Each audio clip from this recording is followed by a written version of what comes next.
April 8, 1943, 37,000 feet above the Belgian border. The cold was a living thing.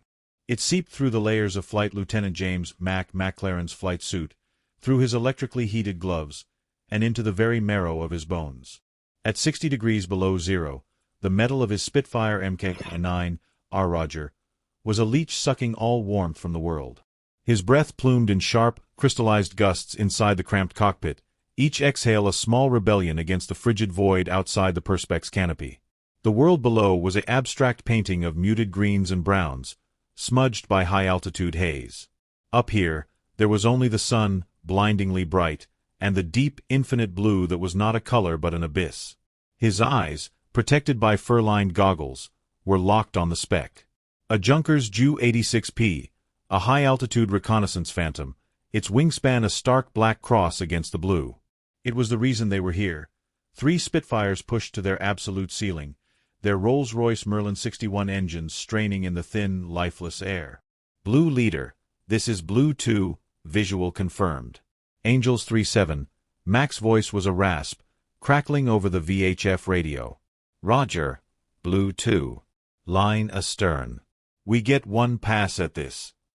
Squadron leader Harrington's voice was tight, the tension bleeding through the static.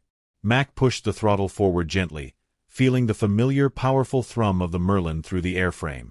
The engine was his world. It sang a symphony of controlled explosions. He watched the temperature gauge, the oil pressure, the boost indicator. Everything was in the green. He began his climb, the nose of the sleek fighter tilting up towards the impossibly high bomber. 500 yards. He could make out the details now, the glint of the camera ports in the Ju-86's belly. 300 yards. He flicked the fire switch to on. The 8 Browning .303 machine guns in his wings were armed. A whisper of a prayer. Just a few more seconds. Then it happened. It started as a vibration, a wrong note in the Merlin symphony. A shudder, subtle at first, then a violent, jarring judder that rattled his teeth. The boost gauge needle, which should have been steady, flickered and danced. A high-pitched metallic screech tore through the cockpit, a sound of metal screaming in protest. The engine coughed. A great, wet, choking gasp that echoed through the airframe. No. Not now. Not here. The RPM needle plummeted. The smooth roar of power dissolved into a sputtering, dying wheeze. An acrid smell, a mix of superheated oil and unburned fuel, flooded the cockpit, burning his nostrils. The cockpit warning lamp for low oil pressure blinked a frantic, accusing red. Blue leader, I've got a malfunction. Engine failure. Mac's voice was sharp, stripped of all professional calm. The Ju-86P, as if sensing the sudden vulnerability, began a slow, lazy turn away, climbing still higher, slipping into the sanctuary of the upper atmosphere. It was getting away, taking its photographs of Allied airfields, its maps of future death, with it. Mac's world shrank to the dying instruments in front of him. He worked the throttle frantically, pumping the primer, his movements desperate, instinctive. The altimeter began to unwind, slowly at first, then with gathering momentum. 36,500 feet. 36,000. The Spitfire was no longer an eagle. It was a ton of metal and flesh beginning to stall, to fall. The scream of the wind faded with the engine, replaced by an eerie, deafening silence broken only by the creak of the airframe and the frantic, hammering thud of his own heart against his ribs. The blue abyss outside the canopy was no longer infinite. It was a closing wall. He was a stone, falling, and the earth was a silent, waiting hammer.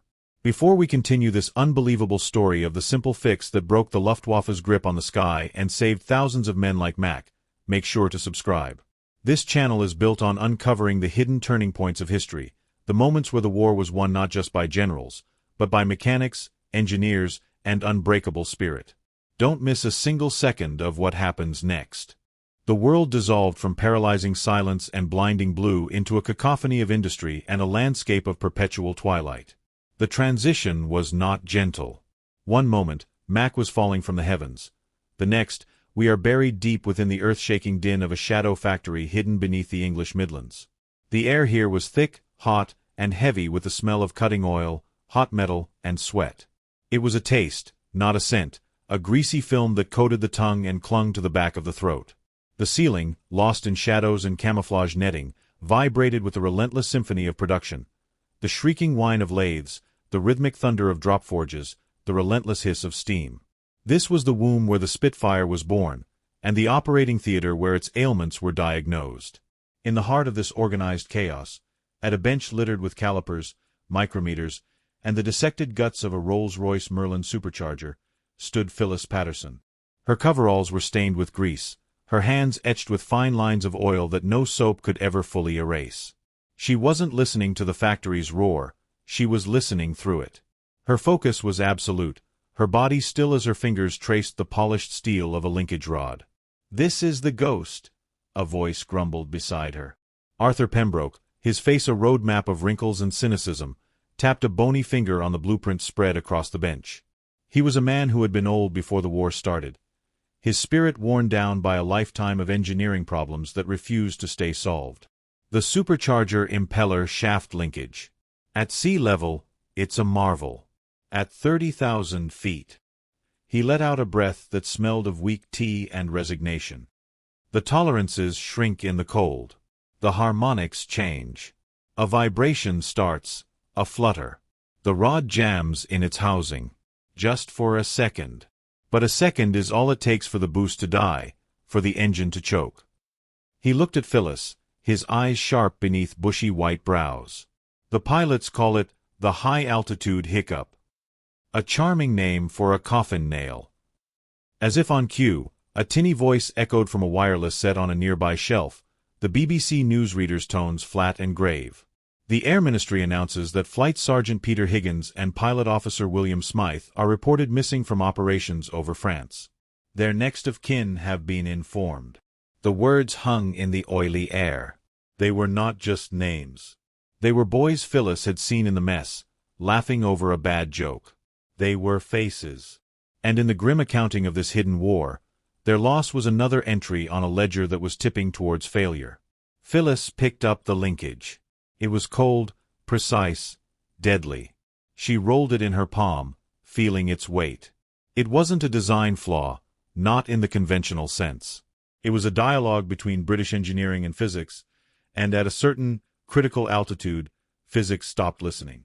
"We've tried everything, Phyllis," Pembroke continued, sweeping a hand over the bench of failed solutions. "Tighter bearings, different alloys, high-temperature lubricants that gum up in the cold. It's a ghost. You can't fix what you can't properly see, what you can't reliably replicate on a test stand down here." Phyllis didn't answer immediately. She closed her eyes, shutting out the din. In the darkness behind her eyelids, she didn't see blueprints. She felt the vibration. She imagined the rod, not as a static piece of metal, but as a living thing, shuddering and twisting in its housing at the edge of the sky, a frantic heartbeat seconds from arrest. She was not just an engineer. She was a mechanic, a diagnostician. Her skill, honed on ailing tractors, was to listen to the machine's pain. "The problem isn't the jam," she said, her voice quiet but clear, cutting through the noise. "The jam is the symptom. The problem is the flutter. We're trying to stop the movement. What if we can't? What if we have to control it?" Pembroke was about to retort, his face a mask of weary skepticism, when a new sound cut through the factory's rhythm. Boots, marching with purpose on the concrete floor. A figure emerged from the gloom, his Royal Air Force uniform a stark contrast to the drab coveralls of the workers. It was Wing Commander Davies, his face ashen, his usually impeccable bearing slumped. He didn't need to ask for an update. He saw it on their faces. The failure was still here, sitting on the bench between them. "They got another one," Davies said, his voice hollow. "Carson. Good man. Saw him go down myself. Same thing. Chased a 109 up, pushed through the gate, and his Merlin just gave up the ghost." He looked from Pembroke to Phyllis, his eyes desperate. "That makes 5 this month from the 611th alone. The intelligence is clear. The Germans know. They bait our boys high, knowing our Spitfires will suffocate." He leaned forward, his knuckles white as he pressed them against the workbench. It's not a technical problem anymore. It's a slaughter. The Luftwaffe owns the sky above 30,000 feet, and we are simply handing it to them. His words landed like a bomb in the small space, the silence after them more deafening than any machine.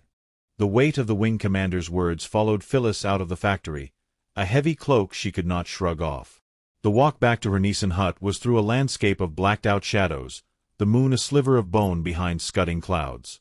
Inside, the hut was frigid, the thin, corrugated iron walls offering no resistance to the damp cold that seeped up from the English soil.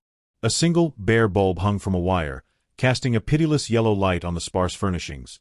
A narrow cot, a wobbly chair, a small desk littered with engine schematics, and a half-finished cup of tea that had long gone cold. She sat on the edge of the cot, the springs groaning in protest, and dropped her head into her hands. The image of Carson's face, young and freckled, flashed in her mind. She'd seen him just last week, boasting to a mate about a new photograph of his sweetheart. Now he was gone, spiraling down in a silent, stricken kite because of a piece of metal she couldn't fix. Failure is a choice. The thought came unbidden, a ghost from a life that felt a universe away. It was her father's voice, not spoken in anger, but in a flat, devastating certainty the day the bankman came for the farm. She could still feel the gritty Illinois topsoil under her fingernails, smell the dry, sweet scent of cornstalks, see the stark, empty silence of the barn that had once pulsed with life. They had fought drought, blight, and debt, but in the end, it wasn't a grand catastrophe that broke them. It was a cumulative series of small, unaddressed failures, a leaking roof ignored, a tractor bearing not replaced in time, a loan payment deferred once too often. The collapse had been slow, then absolute. It was the lesson that had carved her. Catastrophe is never a single event. It is the final, inevitable consequence of 1,000 small surrenders. Here now, in this freezing hut in the heart of a war, she was facing the same equation. The lost Spitfires, the lost pilots, they weren't a single, unfixable mystery. They were the final, fiery consequence of a vibration no one had yet learned to control. Her eyes fell on the linkage rod she had brought from the factory. It lay on her desk, inert, innocent.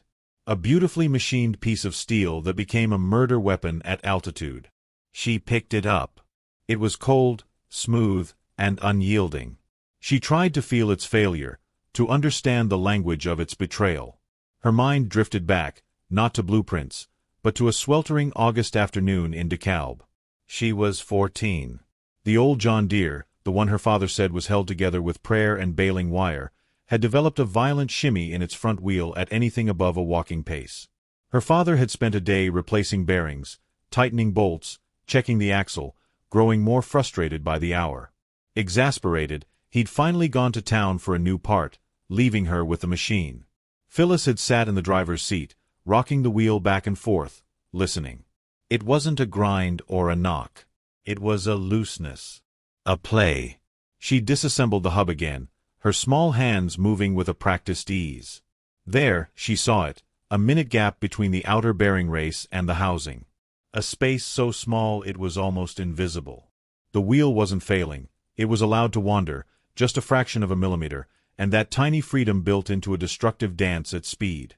She hadn't had a new part. She'd rummaged in a scrap bin and found a thin, discarded metal washer from a different piece of equipment. She'd filed it down until it was a perfect, snug fit for that gap. She placed it over the spindle, a simple ring of steel. When her father returned, sweaty and irritated, she'd simply said, "Try it now." He'd driven the tractor down the lane, faster and faster, and returned with a look of bewildered relief. The shimmy was gone. He never asked how she'd done it. He just nodded, a rare, wordless acknowledgement. Now, a decade and an ocean away, her fingers tightened around the supercharger linkage.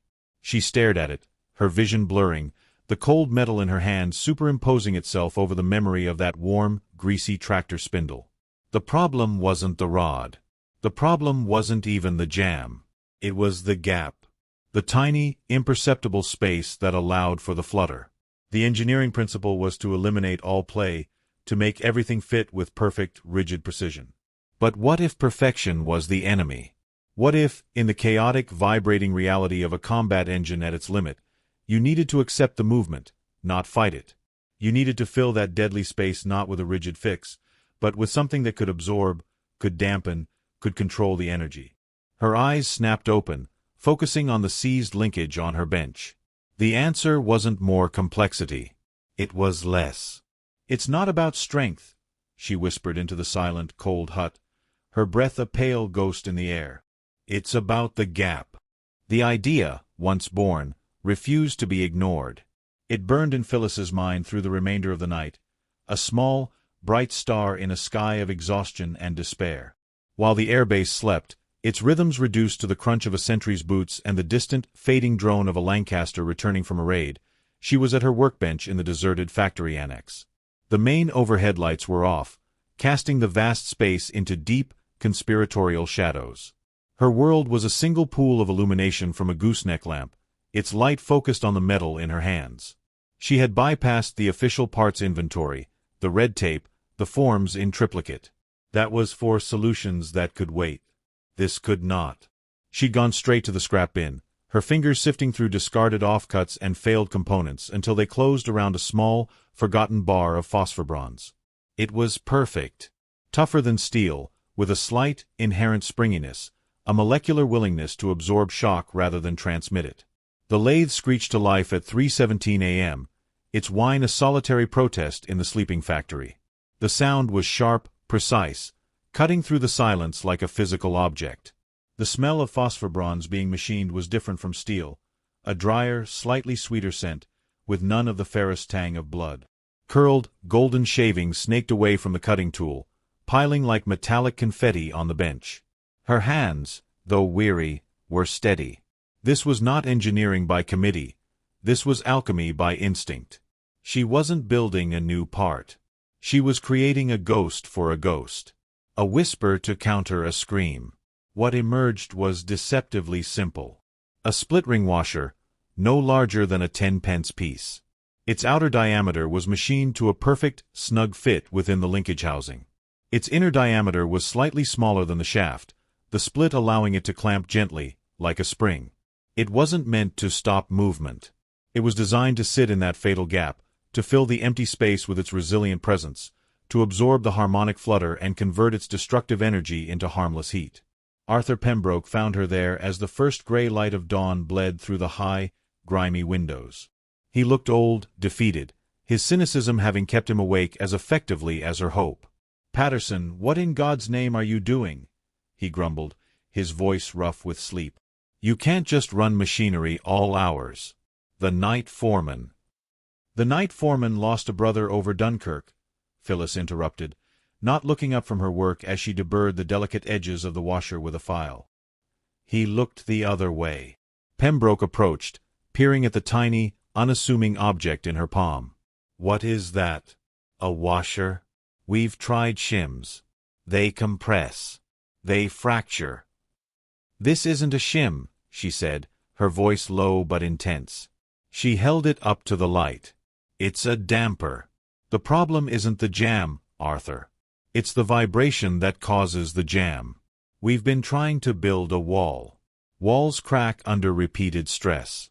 This," she placed the phosphor bronze ring on the blueprint, directly over the diagram of the linkage housing, "is a cushion. It doesn't fight the energy. It swallows it." Pembroke opened his mouth to argue, to list a dozen reasons why it wouldn't work, why it was too simple, why the ministry would laugh. But he saw the fire in her eyes, a fire he hadn't seen in years, not in any engineer, not in any meeting. It was the pure, unadulterated conviction of someone who knew. "The test stand," she said, her statement a command. "We need to run up engine S-784, the one that seized on the last test." It was a breach of a dozen protocols. It was insubordination. It was their only hope. An hour later, they stood in the concrete test cell, the massive Merlin engine bolted to a rigid frame, its exhausts funneled out through the roof. The air in the cell was thick with the smell of cold fuel and anticipation. Pembroke manned the controls, his face a mask of grim doubt. Phyllis stood directly before the engine, her eyes fixed on the supercharger linkage, her tiny washer installed in its heart. "Running it up now," Pembroke shouted over the building whine. The engine coughed, sputtered, then roared to life. The sound was deafening, a physical force that vibrated in their teeth and bones. Phyllis watched the dials climb. RPM. Oil temp boost pressure. The engine passed through its normal operating range, smooth and powerful. "Approaching critical band," Pembroke yelled, his eyes darting from the gauges to Phyllis and back. 3,200 RPM. This was where it always happened. Where the ghost would appear. Phyllis leaned forward, her knuckles white, her entire world narrowed to the linkage. She could see it beginning to tremble, a faint, blurring shimmer around the metal rod. The engine's note began to change, the smooth roar acquiring a subtle, ugly beat. A woo-woo-woo vibration. The boost gauge needle twitched. Pembroke's hand hovered over the kill switch. "It's seizing." "Wait." Phyllis screamed. The linkage shuddered violently, but the phosphor-bronze washer compressed, its spring-like form absorbing the shock, damping the oscillation. The violent juddering subsided into a barely perceptible hum. The boost gauge needle steadied, holding firm. Pembroke pushed the throttle further. 3,500 RPM. 3,800. The engine screamed, a clean, unwavering note of pure, untroubled power. The linkage, for the first time ever at this simulated altitude, held perfectly still. He slowly throttled back, the engine's roar diminishing to a rumble, then to silence. The sudden quiet was staggering. The only sound was the ping of cooling metal and the frantic beating of their own hearts. Pembroke walked slowly over to Phyllis, his steps heavy on the concrete floor. He stared at the supercharger, then at her. The cynicism was gone, burned away by the raw evidence of the test. His eyes were wide, filled with something akin to reverence. He looked from the engine to the woman, his professional lifetime of complex solutions shattered by a piece of metal that cost less than a newspaper. "My God, woman," he breathed, the words full of awe. "You've done it." The triumph in the test cell was as short-lived as a summer squall. The following morning, they stood in the office of Mr. Alastair Finch, a senior civil servant from the Ministry of Aircraft Production. The room smelled of stale pipe tobacco and lemon polish, a world away from the scent of oil and hot metal. Finch, a man with a perpetually pinched expression, listened to their report with an air of profound boredom, occasionally glancing at the clock on the wall. Pembroke did the talking, his voice passionate, explaining the breakthrough with a mechanic's poetry. He placed the phosphor-bronze washer on Finch's immaculate blotter. It looked insignificant, a tiny, unimpressive curl of metal. Finch picked it up between a thumb and forefinger, holding it as if it were a dead insect. "A washer," he stated flatly. "A damping ring, sir," Phyllis corrected, her voice tight. "It eliminates the harmonic vibration that causes the supercharger linkage to jam at critical altitude." "The linkage jam," Finch repeated, placing the washer back on the desk with a dismissive tap. "An unproven theory. We have teams at Rolls-Royce, at Vickers, working on this." "And you," he said, his gaze sweeping over them, "you propose we halt production lines outputting Merlin engines for the Spitfire, the Hurricane, the Mosquito, to install this." He didn't even gesture at it. "A field expedient. A bodge." "It's not a bodge." Pembroke's fist came down on the desk, making the inkwell jump. "We have test data. The engine held boost at 4,100 RPM. It works. On one engine." "On a test stand," Finch countered, his voice dripping with condescension. "That is not a controlled study. That is not a production mandate. The official channels will review this in due course. In the meantime, you will return to your assigned duties and cease this unsanctioned experimentation." The dismissal was absolute. The door to official approval had been slammed shut and bolted. They stood outside the office, the victory of the previous night ashes in their mouths. The sounds of the factory around them, the hammers, the lathes, now sounded like a funeral dirge for the pilots who would die waiting for due course. "That's it then," Pembroke muttered, his shoulders slumping in defeat. "The bureaucrats have spoken." Phyllis stood rigid, her jaw set. She looked not at Pembroke, but down the long corridor that led to the dispersal hangars, where the pilots lived and the Spitfires waited. She saw Mac Claren's squadron, the 611th, the one that had lost Carson. The ones living on borrowed time. "No," she said, the word quiet but final. "It's not." He looked at her, startled. "Phyllis, we can't. It's insubordination. We could be sacked. Or worse." "What's worse than signing a man's death warrant through inaction?" she asked, her eyes blazing. "We don't need to modify every Spitfire. Just one squadron. A proof of concept. Their squadron." The plan was audacious, born of desperation and a farmer's daughter's pragmatism. That night, under the cover of a moonless sky, they became ghosts in their own factory. Pembroke, his cynicism replaced by a grim, determined fervor, used his old authority to secure a maintenance bay in a remote dispersal hangar. Phyllis, with a small, trusted team of fitters who had lost friends in the skies, worked by the dim, hooded light of lanterns. The air in the hangar was cold, the concrete floor leaching the warmth from their boots. The only sounds were the whisper of the wind outside and the precise, metallic clicks of their tools. One by one, the Spitfires of the 611th were towed in. The process was intricate, a delicate surgery on the heart of the beast. The top cowling was removed, revealing the complex architecture of the Merlin engine. Working by touch as much as sight in the poor light, they located the supercharger impeller shaft access panel. The smell of cold engine oil and high test fuel was sharp in their nostrils. Phyllis herself, her hands steady despite the hour and the tension, would clean the shaft, slide the phosphor-bronze ring into place, feeling the slight, satisfying resistance as its spring tension seated it perfectly in the fatal gap, and then reassemble the housing, torquing the bolts to the exact specification. It was back-breaking, nerve-shredding work. Each installation was a gamble, a silent prayer sent into the cold night. A fitter would hand her a spanner, their eyes meeting in the lantern light, a wordless understanding passing between them. They weren't just mechanics, they were accomplices to hope. As the first hint of dawn painted the horizon a dirty gray, they tightened the last bolt on the last aircraft, our Roger itself, Mac Claren's plane.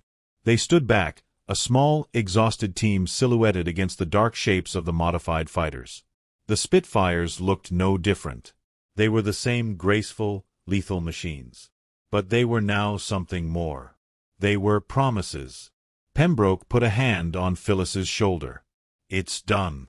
In that moment of exhausted, hard-won triumph, a new sound ripped through the morning calm. It was a sound that froze the blood, a wavering, undulating wall of terror that every soul in Britain had learned to dread. It was the air raid siren.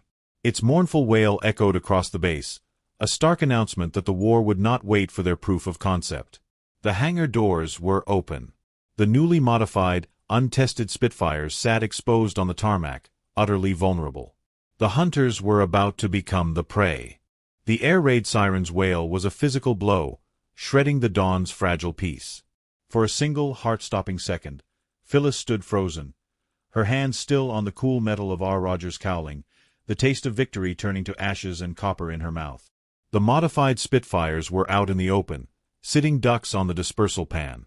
Then, chaos erupted. Across the field, the blare of the scramble horn tore through the siren's wail. Lights flicked on in the dispersal huts. Figures, clumsy with sleep and sudden adrenaline, spilled out, pulling on flight jackets as they ran. The calm of minutes before shattered into a frenzy of shouted orders and the pounding of boots on tarmac. Phyllis and her team were shoved aside, becoming irrelevant spectators as the ground crews swarmed the very aircraft they had just modified. She saw Mac Claren, his face a mask of grim focus, sprinting towards R. Roger. A fitter helped him into his parachute harness.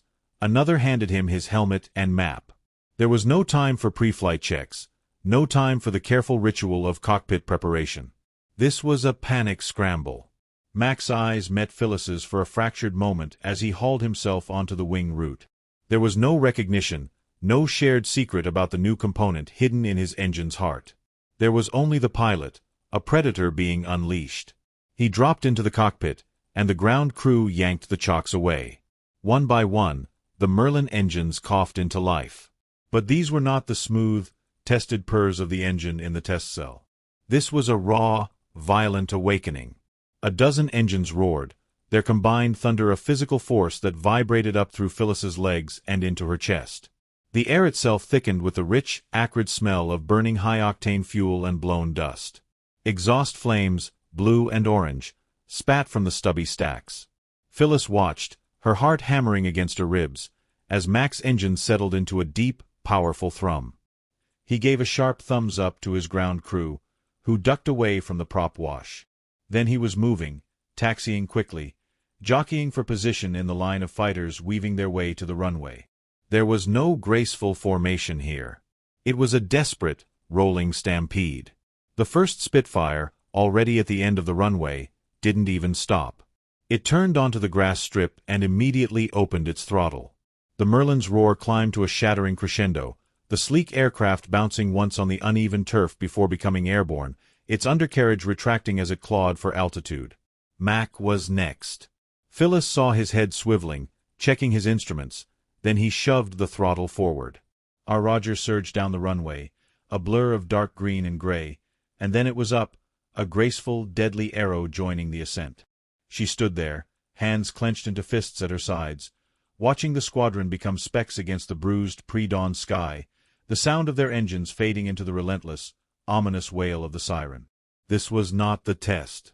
This was not a controlled experiment at high altitude. This was a low-level brawl, a brutal close-quarters melee where the Spitfire's traditional agility would be tested, not the new high-altitude fix. The modification was irrelevant here. She had sent them into a knife fight with an untested weapon. The battle, when it arrived, was a distant storm. The first they knew of it was the faint, dry rattle of machine gun fire, like someone shaking a box of nails far away. Then, the dark, scribbled lines of contrails began to mar the sky to the east. Phyllis, Pembroke, and the fitters stood in a silent, anxious group, their necks craned, listening to the distorted, crackling voices that bled from a loudspeaker connected to the control tower. Fox Hunter leader, bandits at 10 o'clock, same level, Junkers 88s. Tally-ho! Brake left, Blue 3, brake left. I'm on him. Got the bastard. He's going down. The voices were sharp, clipped, surreal. They were watching a life-and-death ballet narrated by ghosts. Phyllis saw a tiny flash, then a plume of black smoke that began a long, slow fall to earth. Adieu, 88. A cheer went up from a group of airmen near the control tower, but it was a hollow, nervous sound. The battle drifted closer. She saw the tiny, shark-like shapes of the Spitfires weaving through the larger, clumsier forms of the German bombers. The sky was etched with the white threads of contrails and the bright, lethal dashes of tracer fire. The distant, percussive thump of cannon fire reached them a second later. The smell of the air changed, carrying the faint, sulphurous tang of cordite from miles away. For 20 minutes, they watched the aerial drama unfold, a silent, ground-bound chorus to the struggle above. The radio chatter became more ragged, punctuated by heavy breathing and sharp curses. The initial, frantic energy of the scramble had given way to the grim, exhausting work of the kill. Then, a new voice cut through the static, colder and clearer than the others. It was the sector controller, his tone devoid of all emotion.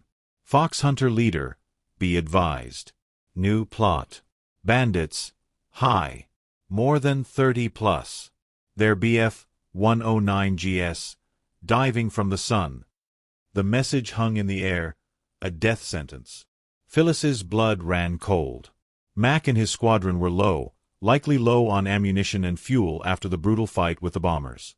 They were weary, vulnerable. And now, the high-altitude masters, the very reason for her desperate all-night work, were here. The real test had come, not in a controlled climb, but in the worst possible tactical scenario.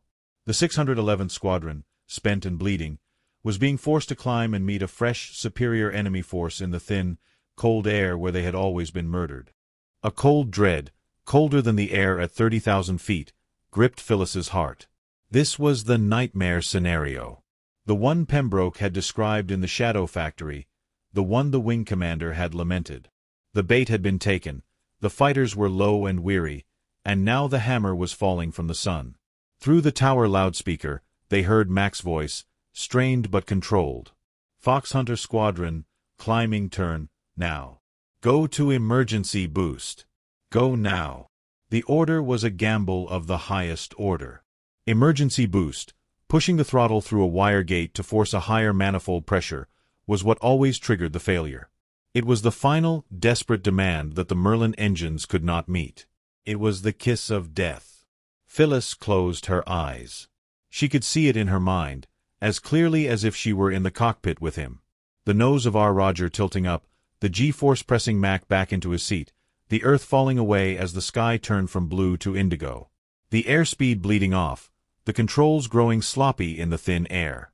And the sound of the Merlin beginning to strangle. High above the airfield, Mac felt the old, familiar fear coiling in his gut. He was leading his squadron into the killing zone. The Bf-109GS were mere specks against the blinding sun, but they were growing with terrifying speed. They held every advantage: altitude, energy, and the grim certainty of their opponent's weakness. "Come on, girl," he muttered, his hand firm on the throttle. He took a breath, then pushed. The throttle lever resisted for a fraction of a second, then snapped through the wire gate with a definitive crack he felt through his gloves. This was the moment. This was where the ghost lived. He braced for the cough, for the shudder, for the sickening silence. It didn't come. Instead, the Rolls-Royce Merlin 61 responded with a deep, visceral, clean roar that was unlike anything he had ever heard from it at this altitude. There was no vibration, no hesitation. It was a smooth, relentless surge of power that shoved him back into his seat. The boost gauge needle swept past the red line and held there, steady as a rock. The RPMs climbed, smooth and unwavering. A wild, disbelieving laugh burst from his lips, lost in the engine's scream. The Spitfire, instead of mushing and stalling, clawed its way upward with a ferocity that felt supernatural. He glanced in his mirror. The rest of the squadron was with him, their engines howling in unison, a pack of wolves suddenly gifted with the ability to fly higher and faster than ever before. The tactical picture, which had been a certain route to a massacre, inverted in the space of 3 heartbeats. The German pilots, confident in their diving attack, had already committed. Their formation tightened, expecting the Spitfires to be slow, struggling targets. Instead, they met a squadron climbing to meet them, turning inside their dive, their guns already tracking. The radio, which had been tense with the expectation of death, exploded with confused, elated shouts. "Bloody hell! She's climbing! The boost is holding! The boost is holding! I'm on his tail! He can't shake me!" Mac picked his target, a 109 that had overshot its dive, its pilot likely stunned by the Spitfire's unexpected performance. The German tried to brake left, a classic rolling scissors maneuver to shed speed and force an overshoot. A week ago, Mac would have lost him, his own energy depleted. But today, his Spitfire clung to the 109's tail with the tenacity of a predator. He could feel the responsive kick of the ailerons, the crisp bite of the elevators. The engine, purring without a single misfire, gave him the power to stay in the fight. He closed the distance. 200 yards. 150. The rounded nose of the Messerschmitt filled his reflector sight. He could see the details of the swastika on the tail, the faint exhaust stains on the fuselage. His thumb rested on the firing button. "This is for Carson," he whispered. He squeezed. A deafening, percussive BRRP shook his aircraft as the 2 Hispano 20mm cannons in his wing spat half-second bursts. He saw the incandescent golf balls of the cannon shells arc out, walking up the fuselage of the 109. Pieces of the enemy aircraft flew off in a shower of metal and plexiglass. A flash of orange erupted from the engine cowling, then a sheet of flame engulfed the cockpit. The 109 rolled onto its back and began its final, tumbling descent, a comet of fire and black smoke. But the battle was not won. As he broke away from his kill, a shadow crossed his canopy. Another 109, its pilot skilled and ruthless, had used his comrades as a distraction and latched onto Mac's tail. Tracer fire zipped past his wing, glowing green in the twilight of high altitude. Mac threw his Spitfire into a violent brake turn, the G-forces pushing him down into his seat, grayness crowding the edges of his vision. He could hear the distinctive ripping cloth sound of the Germans' MG-131 machine guns. A cannon shell ripped through his port wing, tearing a jagged hole in the aluminum skin. The aircraft shuddered but held together. He needed to shake him. He needed to get his guns back on target. But as he rolled out of the turn and lined up for a shot, his thumb jammed down on the firing button. Nothing. A cold jolt of panic. He jammed it again. Silence from his wings. A frantic glance at his gun-armed indicator. The lights were dark. A feed jam. A cannon shell must have severed a line or damaged the mechanism. He was defenseless. The German pilot, seeing the lack of return fire, knew. He didn't press a risky shot. Instead, he broke off and nosed down, initiating a steep high-speed dive, the Sturzflug that the lightweight 109s used to escape. It was the one maneuver where they still held an advantage. Mac watched him go, the frustration a bitter taste in his mouth. The 109 was already 1,000 feet below and pulling away, a speck diving for the sanctuary of the clouds and the channel beyond. He had the speed. He had the altitude. His engine, miraculously, was still delivering flawless, relentless power. The modified Spitfire could follow.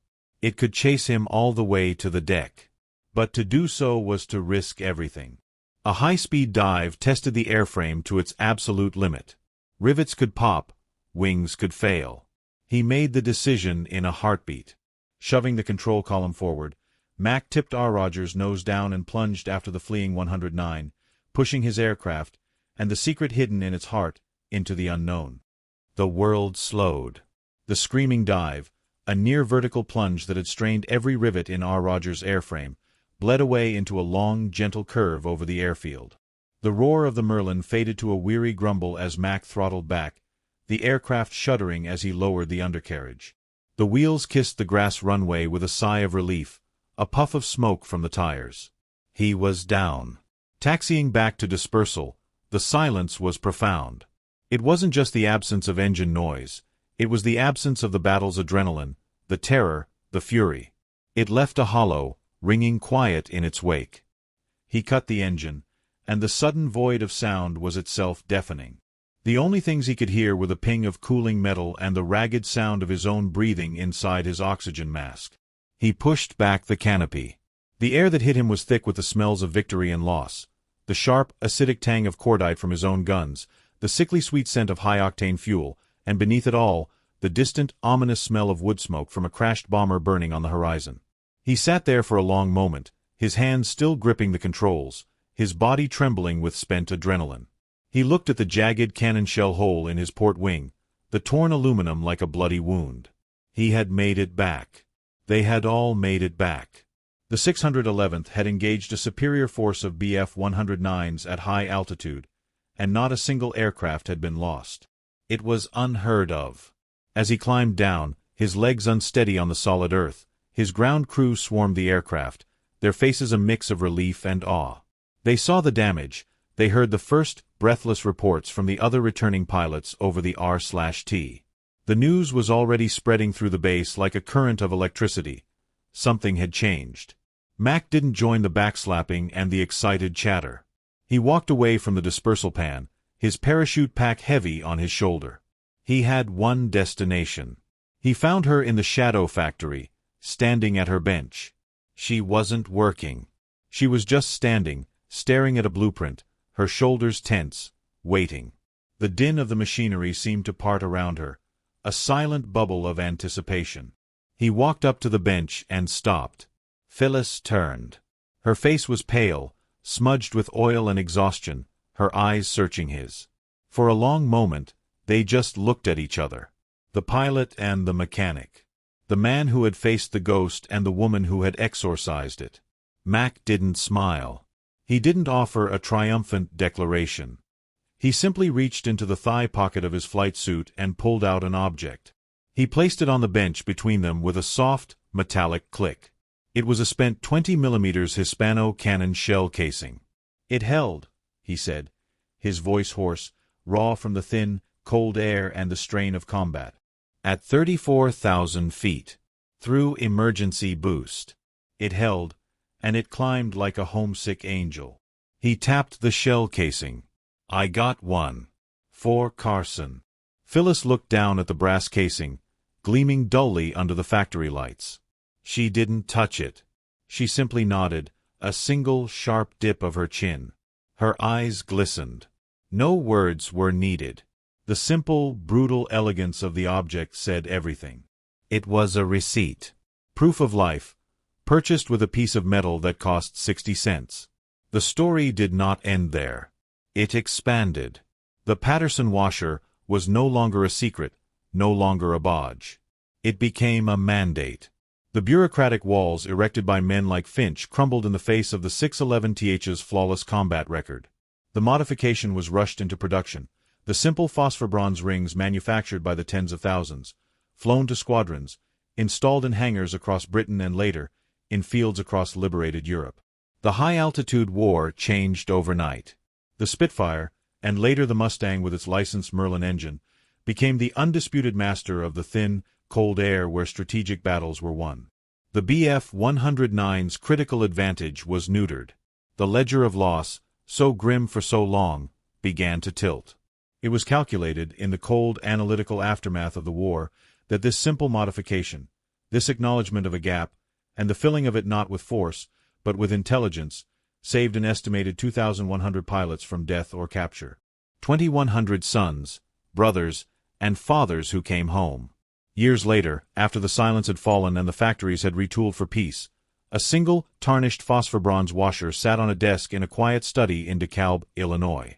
It was next to a photograph of a young man in a RAF uniform and a spent 20mm shell casing. It was unremarkable to look at, a simple loop of metal. But in its silent, resilient form was the echo of 1,000 roaring engines, the ghost of a vibration it had tamed, and the weight of 2,100 tomorrows. It was not a grand invention. It was a correction, a whisper that silenced a scream. And in the end, that was enough. This is how history turns. Not always with a declaration, but with a quiet decision in a darkened hangar. If you found this story of unsung courage and brilliant ingenuity compelling, if you believe these hidden stories deserve to be told, then share this video. Let others remember that sometimes the war was won not by a sword, but by a washer.